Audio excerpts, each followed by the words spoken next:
Welcome back, everyone, to Paddock 43. It's just me again, Pat. Noelle, Elle's in Vietnam, but we do have a very special guest with us. Would you like to? Do people recognize the voice? I feel like a lot of our listeners probably follow you as well. Oh, I would be really honored if that was true. And if not, you're going to get a big lot of new Australian followers now. Lovely, Yes. lovely. But Sarah, can you please introduce yourself? Hi, I'm Sarah Kaye. I run the account Sarah on the Grid, where I try and make F1 more accessible for new fans. Love it. And I love your content. It's nice as well. Like we're talking now and I'm seeing the famous background that I see all the time, which is your bookcase. Yes, this bookcase was actually, it didn't come with a house. Okay. This was an anniversary present that my husband let me design and pick out the wood, and he built it here for me in this very Wow. awkward sort of cubby hole of an area. Like there's a door right here. Nice. I was like, we couldn't even put a desk or anything. And but yeah, I absolutely love the bookcases, and I'm so happy everybody else loves them too, because it's just they bring me so much joy. And you've got so many cool, I'm like looking at it, you've got so many cool books, and I love that Ferrari hat. So many cool things. I just got two new books. I got Lee Ooh. Mackenzie's book when I was at Silverstone. She was so nice and asked them to give me one. I love her. Nice. And then Jenny Gao as well, How to Read F1. I had that as a digital version because she's amazing, but I had to get one to put on display here, of course. Yeah, of course. And I always think there's something more satisfying about feeling the books, Yes. the pages between your hands. No, I bought it. I only got the digital version because I had like these long flights, and I was like, I have to do something. But I was like, oh yeah, it's time. We got to have the physical copy. It's time. It's time. But I was saying before, typically when we have a guest, I mean, yes, we're doing like a little interview, but also we can, you adjust at Miami Grand Prix. So I'll be picking your brain. And then we can also talk a little bit about Canada GP coming up and I guess just about the current F1 season and where we're at with everything. It's heating up. I kind of love it. It's heating up, but I feel like it's taking a long time. Like it's interesting this year, but yeah, we'll get to it. But typically we like to do a warm-up lap, which is just a little icebreaker, and I want to know one of your most embarrassing stories. Okay, so this one, it's funnier now than it was when it was happening. I think as many embarrassing stories are. But it was my first time going to, and only my second time overall, but my first time going to Europe without my family. It was my husband and we went to France, and we took a flight there. Well, probably like 2 or 3 changeovers at the time. And then, and we had to take a train to this smaller town in the Gascon region where we were going to be staying. I had pre-bought the train tickets, but they do their months and days differently. Yep. So when I got to the ticket counter, I didn't know that yet. This was a very long time ago. We won't say how old I am, but it was a really long time ago. And I didn't have all these international friends, and I wasn't following this international sport the way I am now. And the conversation I was trying so badly to have with the ticketing agent there, and they did not speak good English. I could order like food at a restaurant. I could not speak French. And it was just, oh my gosh, it just felt so embarrassing. Like while we were there, and I'm like trying to figure it out, and my husband's there like, what is the problem? Like, I don't know. Yeah. I get that. But like we get it the other way when we do something with the US. Yeah. It's like, wait, I need to make sure that this is correct. Because you guys put your month prior to the date. You Correct. go month date. I'm not saying it's right. It's just what we're used to. It's all you're used to. Yeah, we always put the month and then the day and then the year. Whenever it was we were traveling, it was one that could be reversed. Like it wasn't on the 30th or something. Yep. I was just like, oh my gosh. It was just like, I cringe thinking back. It's You've come a long way since then now. Yes. And so is technology. Oh my goodness, yes. Yeah. I mean, that helps so much more now. Yeah. Yeah, but I want to know, so tell me about your love for F1. When did you get into F1 and F1 content creation and your journey, your F1 journey? My F1 journey. Well, funnily enough, it started way back with Top Gear. Mm-hmm. So it was like, Drive to Survive, but, for an older generation, I guess. Top Gear is iconic. Yeah, like everybody knows, I feel like a lot of us know Top Gear. And so none of my family was into any types of motorsport racing. And we also didn't have ESPN. So I had no access to, and that's like the American sports channels. Mm. So I know I had no access to motorsports. I didn't have a racetrack that was local to me. They didn't show anything on like local channels. Um, so I didn't know about that whole world. I did like cars. Mm. We would go to car shows. I had my permit and a commute when I was 15, Wow. and I loved driving. So, yeah, my Oh, dad would like take a nap in the passenger seat, oh and I my would gosh. drive to my Uh, internship 45 minutes there, like 45 minutes back. because what part of the Um, US are you from? so I'm from the Gulf region, so southern Texas and just outside New Orleans. Nice. Yeah. So that's where I mostly grew up in those areas. But yeah, so it just I'm sure there was a car culture, but I just wasn't involved in it. And it wasn't until I got to college that my uncle was like, "Hey, you should check out this show, Top Gear." I binged all of it like so quickly. And Top Gear, I mean, it's a comedy show about cars, I feel Mm. like, Yeah, that's a but good way to put it. Yeah. it featured all of these F1 drivers. Mm. And I just thought it was so interesting and I love their competitiveness. And so it kind of started with that, like this sort of interest. And then every now and then, like, oh, I would be able to like catch a race that was like happening. But, as an American back then, it was, we weren't having all of these races that we have now. So it was kind of a slow crawl to the, okay, now my husband and I are watching every single race. And now I'm watching every video on F1 TV to try and understand what in the world is going on. Because I think that was the genesis of me starting my own channel, was that there are a lot of people out there like me who are very interested in racing, but don't grow up in an environment where racing is explained to them. Mm. Yeah. There's so many of us who are new to the sport and want to know what's happening, who are interested, and obviously the drivers are interesting, but are interested in more than that. And so it took me so much research, and I finally was getting a grasp on it. Now F1's always changing. So Yeah, I know that's as soon as you start figuring it out and then it changes. and then it changes, Yeah. right? And there's always more to learn. But I Mm. felt like I was getting a better understanding. And then my friends started watching Drive to Survive and then asking me questions. And one of my friends was like, "Sarah, you talk so much about F1. You should just start your own channel." And I had never really been interested in being in front of the camera, but I had just come off a crazy big freelance job that was, oh, I just felt so exhausted working for Yeah. somebody else. Yeah. I was like, why don't I try it? Like, it'll be fun to try something for myself. Let's just see what happens. What year And was this? last March. Yeah. So, Wow. And here we are. and here we are. Yeah. So So it worked out good. pretty well. Yeah. And we're literally sitting here talking about F1. Yeah. And now we are. And that's honestly my favorite part, was that I have been so blessed with so many wonderful people in this community. And I don't know if it's just I'm the luckiest person or F1 is just like this. But so many people are so interested in connecting over the sport and connecting with other fans, no matter the level. And Definitely. that's right. It's so beautiful. And it's kept me so in love with doing this, that's been a real motivation for continuing. Yeah, I think, Elle and I say this all the time, like all the people that have come into our lives because of F1, they're all such genuine, real people. And then we just have this like crazy shared interest that we're obsessed with.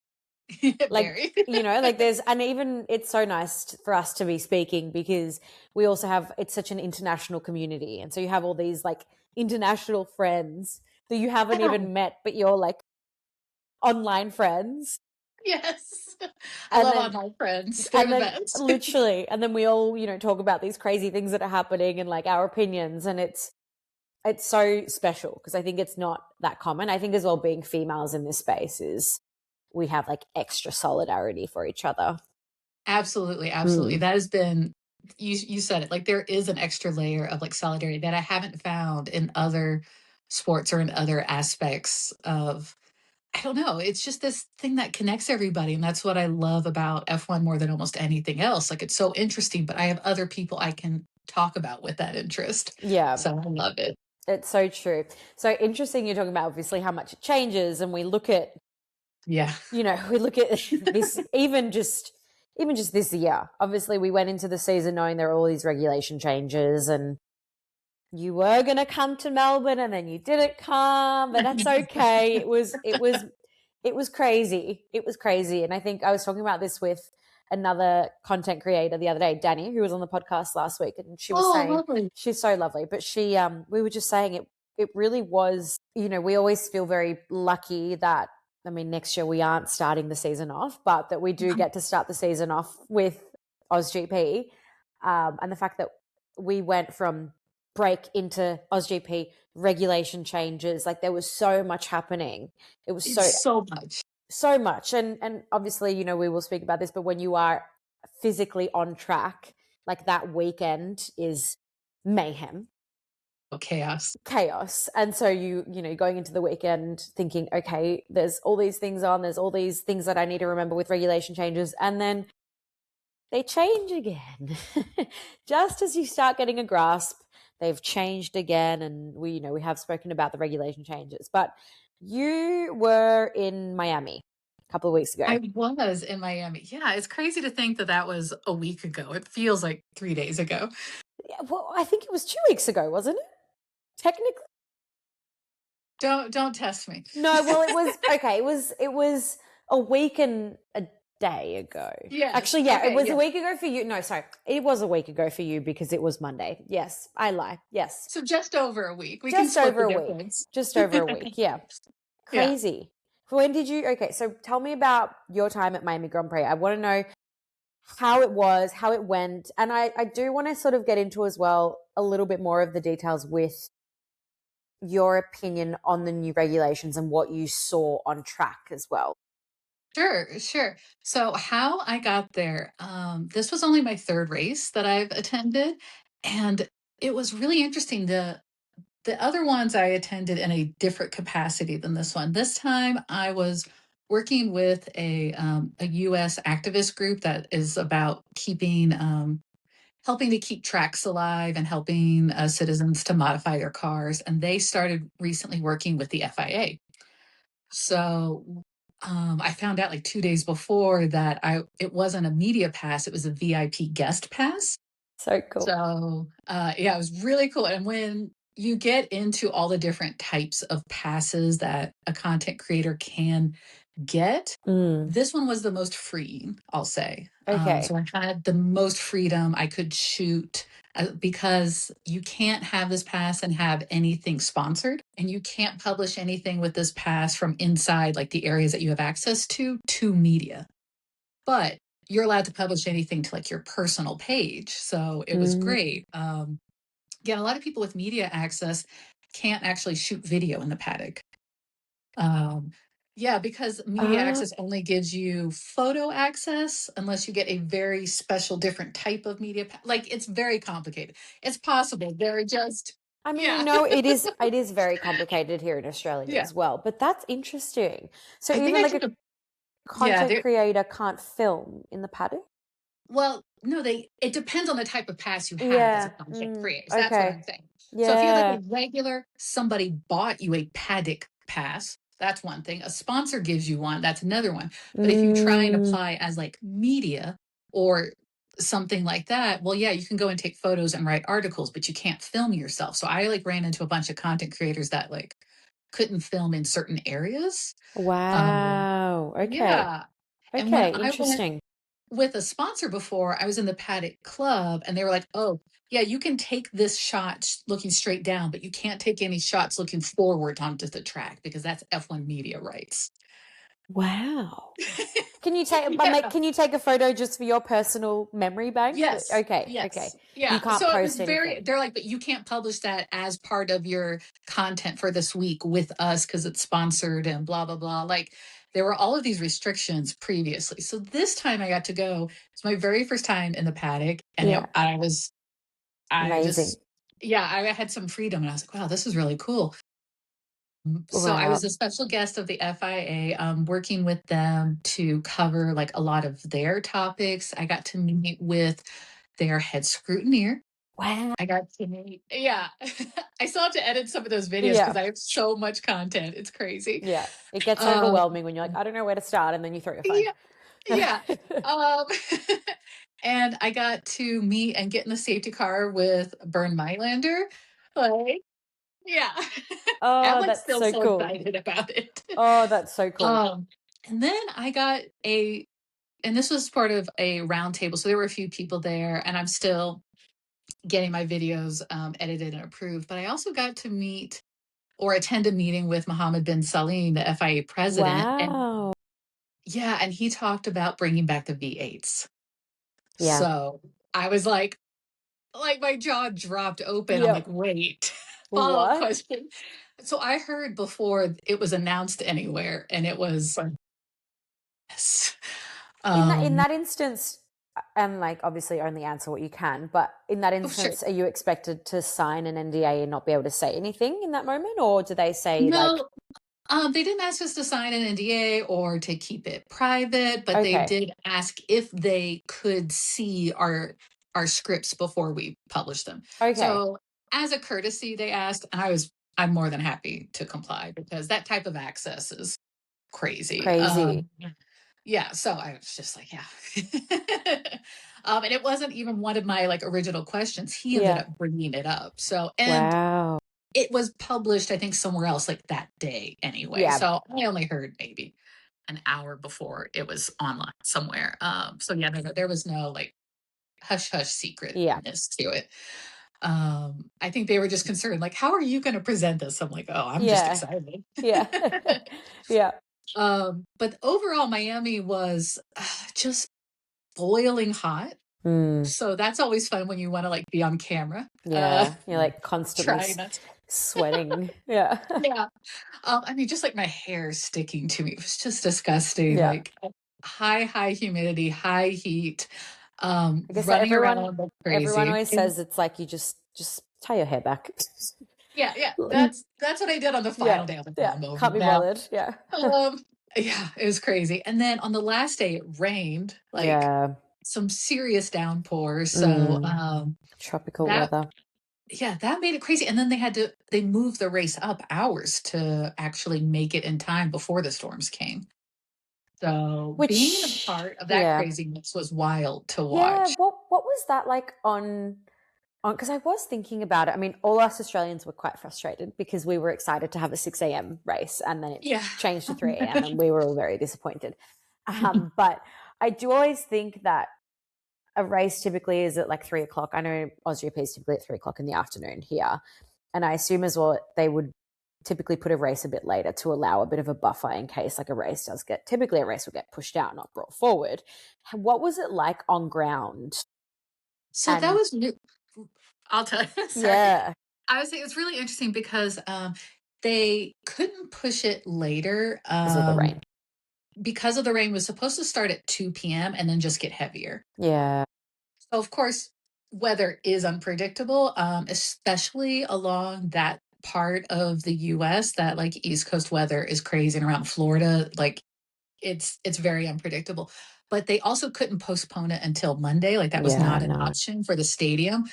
And so moving it up was the only at the time with the only like weather window that we had. Mm, So I understand why they did it. And a big part of moving it up wasn't just the rain. And I even did a little video on this, but it was two other things. US law says that you can't have like spectators out at an event if there are two strikes of lightning within yeah. 30 minutes and like an 8 mile 8 miles. radius. Yeah. Thing. Yep. So yeah, so that's what they were concerned about because the storms the night before were, really heavy. Like people couldn't see the car in front of them. They were so intense and they were predicted to be much worse later. Yeah. So, and when you have the lightning like that, all the spectators have to take cover, which I mean, Yeah. 100,000 people take cover in how many minutes? Like, it's just not going to happen. No. And they also couldn't have the medical helicopter. So if a driver got injured, you can't have the medical helicopter up there if there's lightning. So they were like, we Yeah. can't keep people or the drivers safe. There's just So so I many think, moving parts. yeah, I know it was a tough call, and I know it was that most people weren't happy about it, but I am glad that we were able to have the race versus not 100%. having to have the race. Because that's happened like before. Not Right. Or it's often. been, let's delay it, let's delay it, let's Yeah. delay it. And then it just, And then okay, nothing we've done happens. 2 laps and then we're Yeah. done. Yeah, it's Yeah. so true. So It's so funny as well. I think a lot of people, when you see the moving parts, I know, again, when I talk about OzGP, and Ellen and I always say this, like there's so many elements.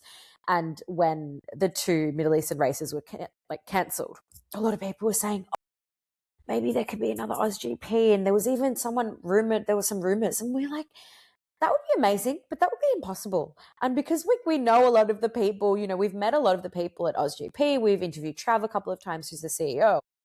When you see how much goes into, and it's basically a whole year's worth of planning. They can't just go, oh, yep, let's just put it on another weekend. Let's just go back real quick 2 months later. Like, no, no. like not possible, not possible. But I want to know, like, you obviously had some very cool experiences. You're on the grid as well. What were your top moments during Miami Grand Prix? Oh my goodness. Well, that was definitely it. I found out only an hour before we went on the grid. And so I had a moment. I'm like sitting in hospitality. What? Yeah. And then I was very thankful. I don't know if you know Line's Corner.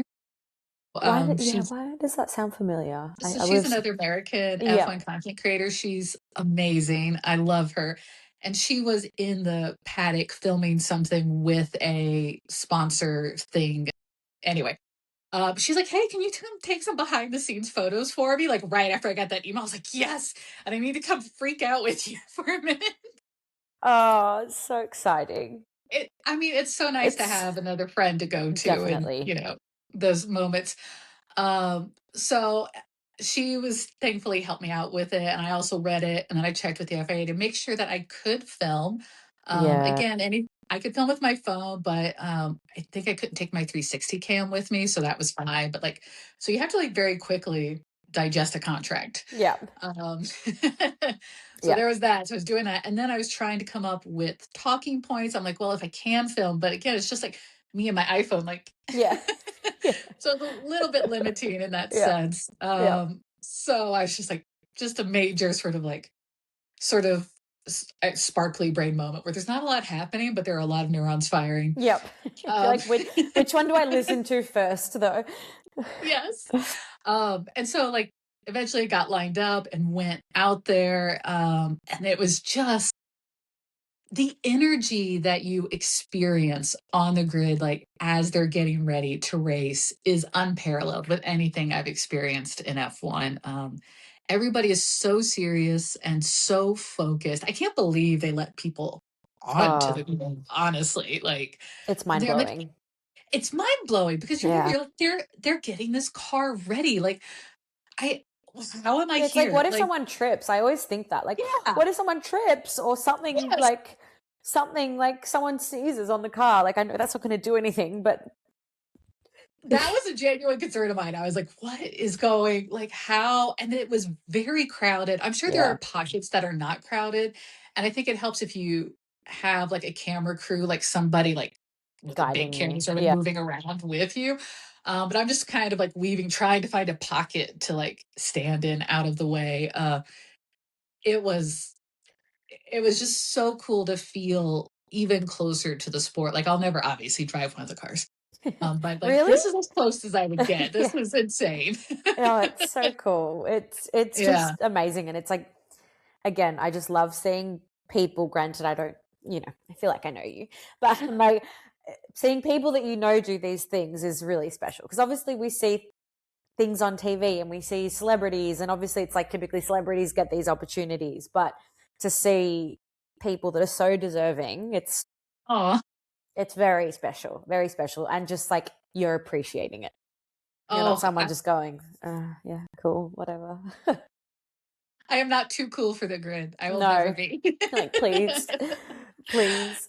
So No, we were talking before we started about when you're at race weekend, it's kind of hard because there's so many things going on and you're trying to take in the yeah, race. But Miami was very big, I think, for the internet, for the F1 community, yeah, because we had this break. And I know that a lot of content creators I've spoken to this season has felt a bit, I don't know how to describe it, just on and off, because we like went mm, into the season and then we had the 3 races and then there was all this chatter about, like, I think there's a lot of uncertainties in this season, because you can even see like the FIA, the drivers, everyone's just confused with what's happening. No one's 100% certain of what exactly is going on with the cars, and there's constant changes. And then so we had this break and then this big change in the new regulations that had already, so it was like a whole other addition added to it. And yeah. being on ground, did you feel like you noticed anything in terms of like the changes that were done, the regulation changes? Did you notice anything specific? Yeah, a few things I noticed. One, I got to go in that FIA garage and they were checking tons of cars. And I think we saw that, I mean, throughout the race weekend, I think there were 4 different penalties that Yeah, came out. Not all necessarily in regards to the regulations, but I think it was a real testament to them trying to understand mm, what all the cars were doing, what was going on. I think the teams were also struggling with coming back. I talked to a few people and they're like, oh, you could tell we've had so many weeks off. Because yeah, something this intense, it really helps to get into a rhythm, right? yeah, So yes. I used to work in like professional kitchens, like in the kitchen. And Oh, it's that's not the same as intense. working at F1, But but it it's is so intense. intense. Yeah, my cousin's a It's chef, it so was yeah, they were like high-end places, so they were really intense, and it helped so much to be doing this crazy demanding job, but you're doing it almost every single day.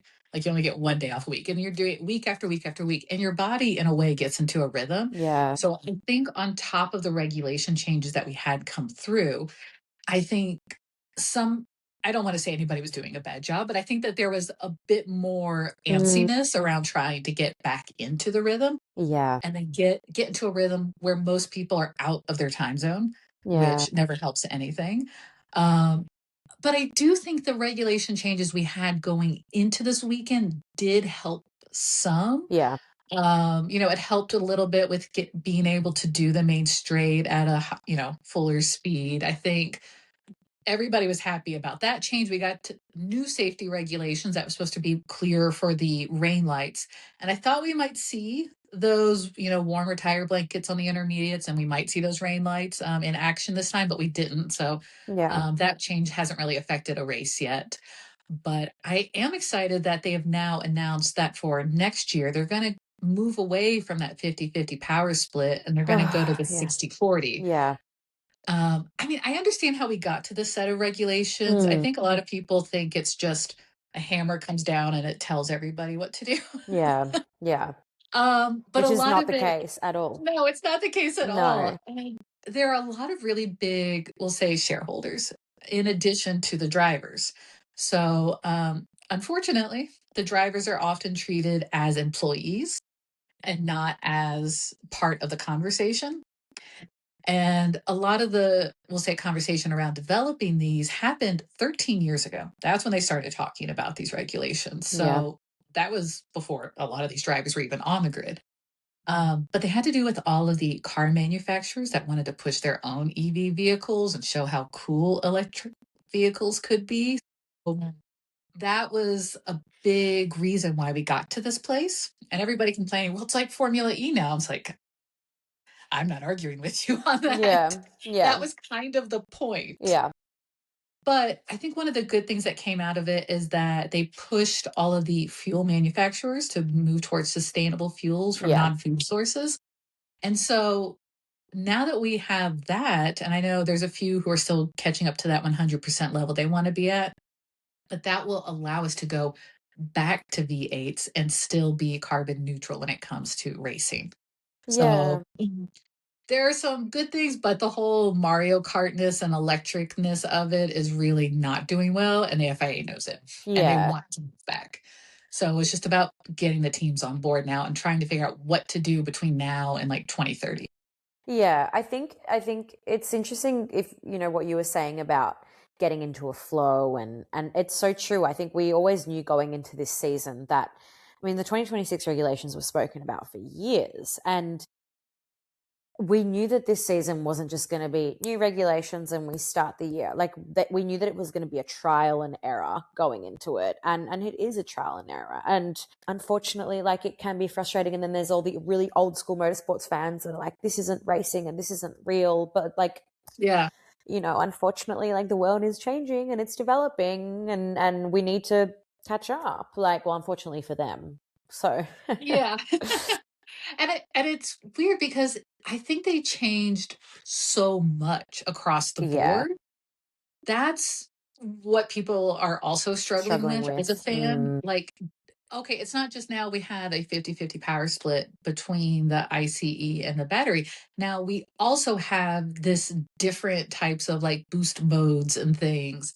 And DRS is gone. And also the tire, wheelbases are yeah different. So now it's supposed to make passing easier, but now passing is too easy. And it yeah feels like just switching positions. And so I think the complaints, especially the ones from drivers, are certainly valid, but that's also 100% what's right. 100%. Um, but thankfully, that's pushing us back towards something that I think everybody's going to enjoy more Mm. once we get there. But now we're only, what, 4 or 5 races in? Yeah, literally. Yeah. Like 4 races So, in. and it hasn't been that long. And a lot of these No. teams, even though they knew 2026 was coming, almost all the teams have had some major staffing changes and they Yeah. didn't get their power units or able to start testing these power units into even mule cars until what, summer of last year? Yeah, it was this year, wasn't it? Oh no. I Oh, you're talking about your summer Yeah, last year. our summer. Yes. Yeah. I was like, Sorry, our summer. yeah. Midway through the season last year, I think they Yes. had like a mule car Yeah. tire test because they also have brand new tires. Like It's everything changed. everything Everything. changed. It almost would have been better to have like a slower kind of I think so. I think, yeah. hindsight tells us, yeah, guys, because it was just too drastic of a change across the board for all of Yeah. these teams to be ready, to be Yeah. race ready so quickly is a Mm. lot to ask. Yeah. Yeah, it is it is definitely a lot. And I think yeah, this whole year. I mean, we knew that they were saying that between every 4 races, they were going to look into what was going on in those races and how they could make adjustments. It just so happened that we did have this break, and so that they were able to do this whole thing, this whole adjustment before Miami. Um, Which I'm glad for, especially with the mm, Bearman crash. And I'm oh so gosh, I'm so frustrated that happened, yeah, but so happy that he's safe. And then I think it helped to prompt revisitation to the regulations before they were might have been ready. definitely. No, I completely agree.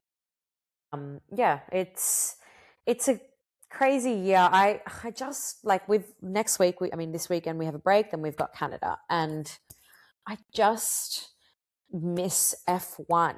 Like I know that we just had Miami, but now it's also frustrating because it was like we had this long break and then there's like a 3 week break between Miami and Canada, and so we're just sitting waiting, waiting, I waiting, know. waiting. But I am bring on Canada. Do you have any predictions for Canada? Ooh. Um, well, I'm excited. I think McLaren's going to do well. They were scheduled and had talked about bringing upgrades specifically for Montreal.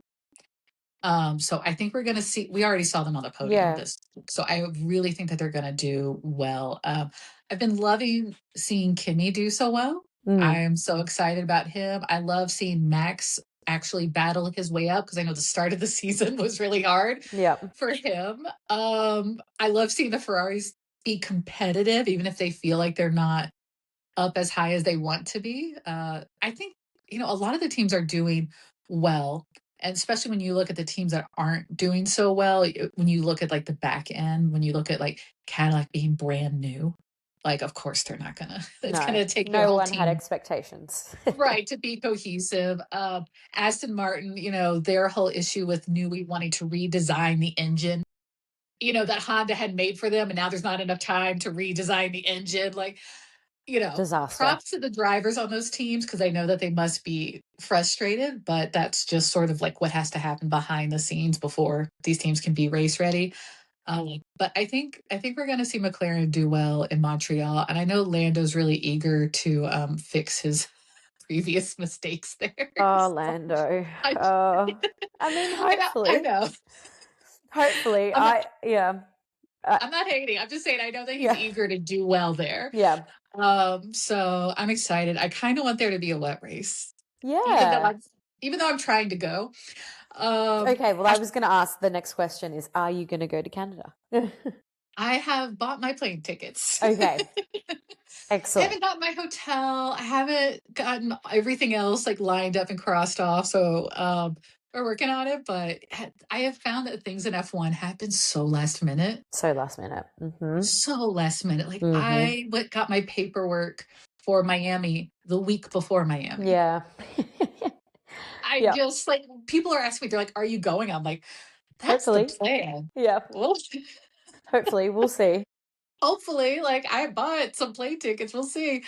And the same thing with my other races. I found out like I think 10 days before each of them max. And that's pretty common amongst other content creators that I've talked to. So um we'll just, yes, I am going. Yes. That works, Yes. right? Definitely. Definitely. I think, I mean, I agree. We've spoken a lot about Kimmy and Kimmy doing well. I think Kimmy, I'm pretty sure last year Canada was his first podium, if I'm not Oh, was mistaken. it? Yeah. Okay, Yeah. Because yeah. I think he was third last year.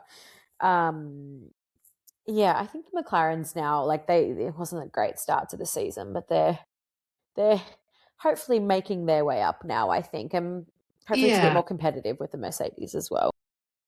Yeah. And honestly, I mean, Charles was almost on the Oh, podium in Charles. Miami. I know. I Uh, know. I was gonna I feel ask. for I Yeah, feel for Hadjar with I mean, he just had like yeah, really bad luck all race weekend. he has. Yeah, So I would love to see, either Charles or Hamilton do better and, yeah. just have things sort of come together for them. But if we're asking logically, I think the McLarens both have, two great drivers, of course. But that plus the upgrades and them getting, into the swing of things, I think they'll do well. I was gonna ask, who do you have a specific team, favorite driver? Um, I I don't have a specific team, I'll tell you. Whenever I watch F1, I'm always like yelling at something. I'm like, go to the pits. Yeah, This is your window. Like I'm just yelling about strategy the whole time. yeah, I'm not so much yelling at the driver. I was yelling at Bortoletto. So I love him. He's such a yeah, good driver. yeah. He But is. when I think it was like the Brazil sprint or something, I'm like, why are you being so aggressive? You're gonna miss out on your home race. And then he did, and it was just Oh gosh, yeah. That like, was. It's that home race curse. Happens everywhere. it does.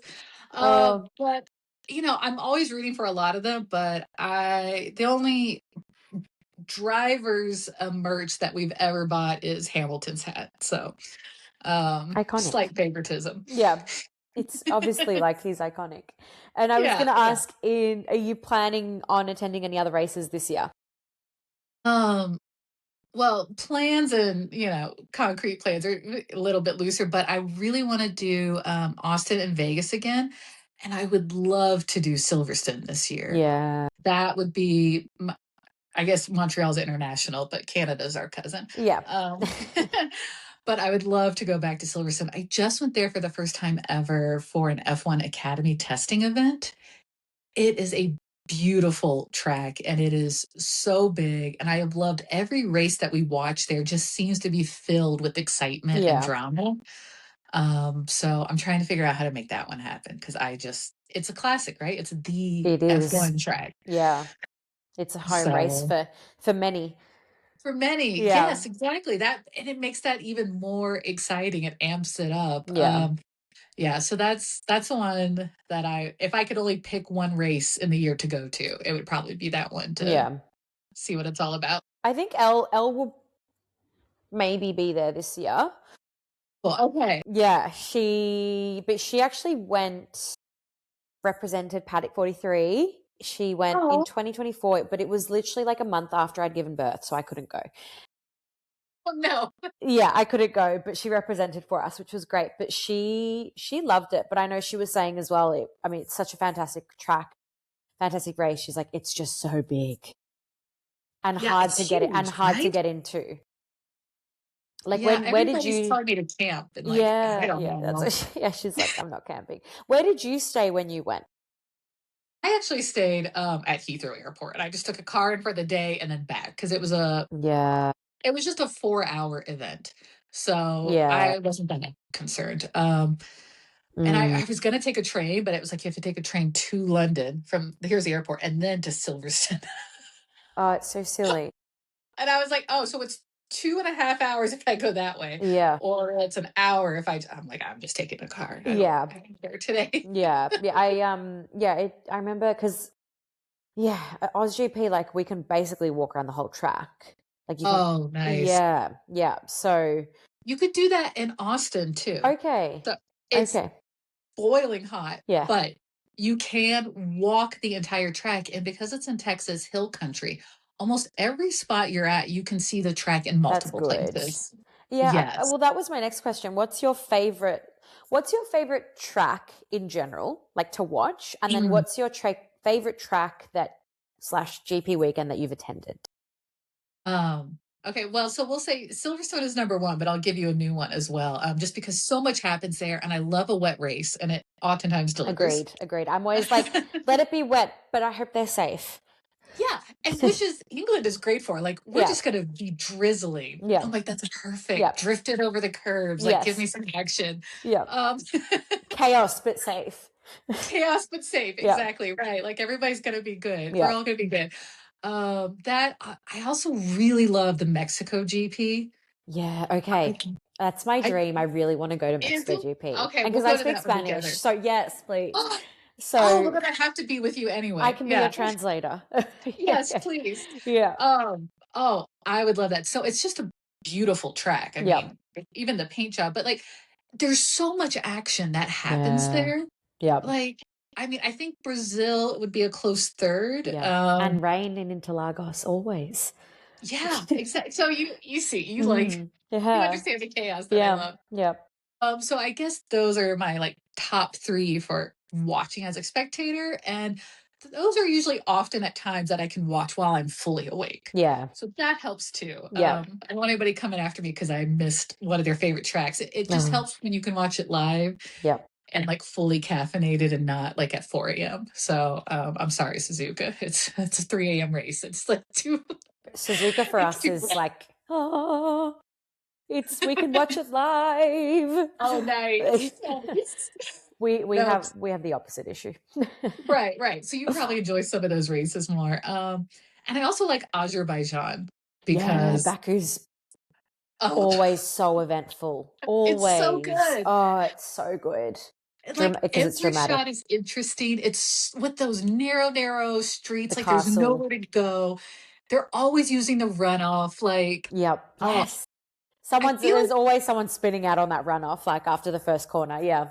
always. So I just Mm. love to watch the cars do that. I'm like, this Yep. is great. This is fun. Yep. We're just like barely scraping the edge. Oh, Like, oh, so yeah. good. Yeah. Baku's fantastic. Yeah, Mm. I loved it. And then for races that I've been to, gosh, Miami was crazy because I got to be on the outside, I mean, only a few steps of pit lane during Wow. qualifying. Wow. Like, I have a shot of the car, like, it is like maybe 4 feet away from me. And I'm just like, Wow. how am I here? Yeah. That's Um, incredible.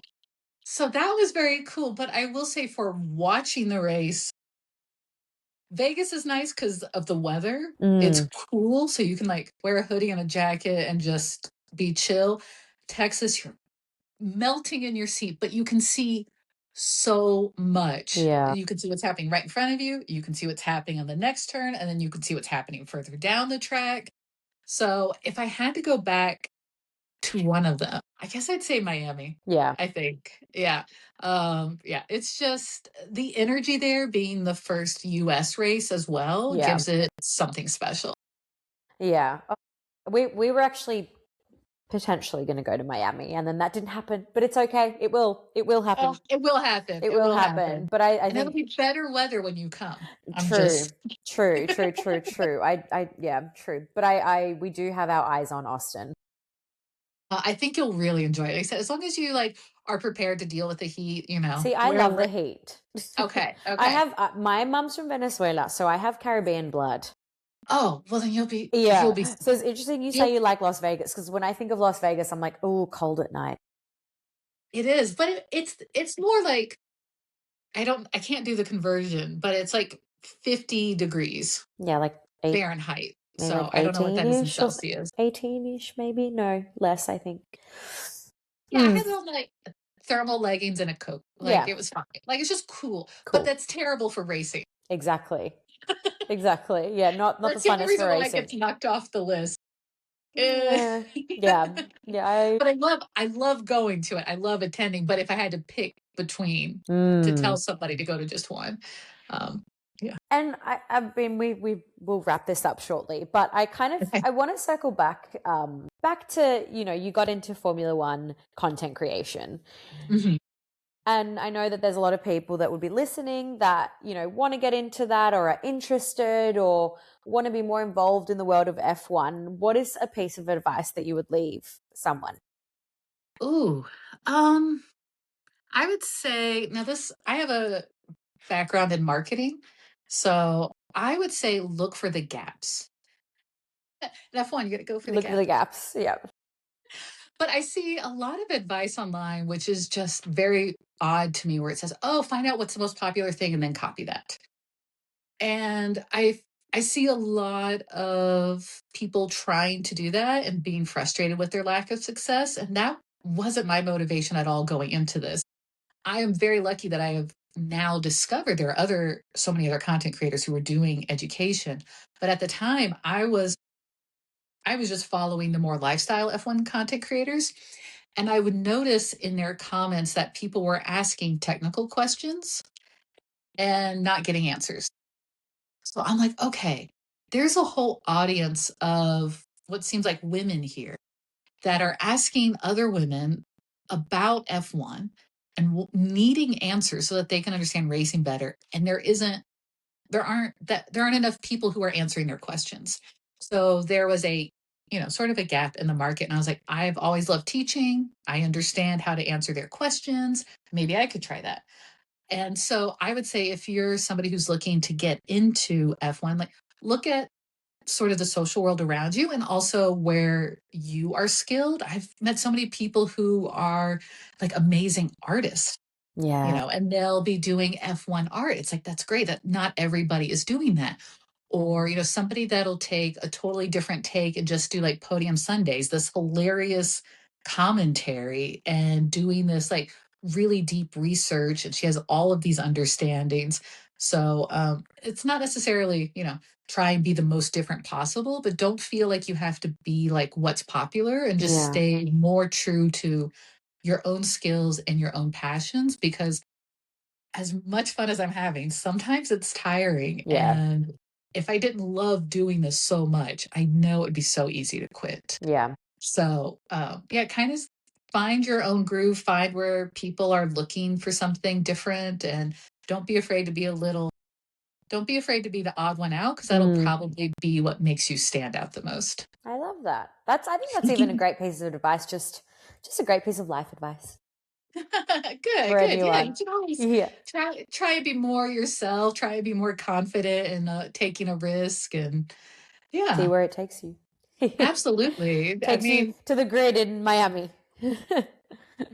I mean, I could not have predicted this. I absolutely could not have predicted that that is where it would take me. Like 13 months later, I'm like, seriously? Like I just yeah, I don't have any special tricks to anything that I'm doing. You're I'm just yourself. very lucky. Yeah, Yeah. exactly. Oh, that's lovely. And I want to know, Sarah, where can our listeners find you? So I'm primarily on Instagram on at Sarah on the grid, Sarah with an H. I'm also on Threads, TikTok, and YouTube when I remember to post. Oh gosh, it's so hard to post on YouTube. And I was like, we need to Yeah. post more on YouTube, but then I know, me you know. too. But I try and post at least my explainers there. But you can follow along everything the most on Instagram. And please send in your questions. I try and Yes. respond to as many comments as possible. But I love trying to help fans, get a grasp on the understanding of F1. So if you've got a tricky question, leave a comment and just on some random video. It's fine. And I'll try and help you out. Oh, I love that. Oh, thank you so much, Sarah. Well, I hope we can meet IRL soon. Yes, I would love that. And Oh we my can give you a big goodness. hug and we can just be in the world of F1 together. Oh, that would be my absolute favorite. Let me say, meeting people in Miami was just like so exciting. So I would love to do that. But thank you so much for joining us, and we will see you soon. And thank you, listeners, for listening. And like Sarah said, if you have any questions, just reach out and we will be back in your ears next week. Bye. Bye.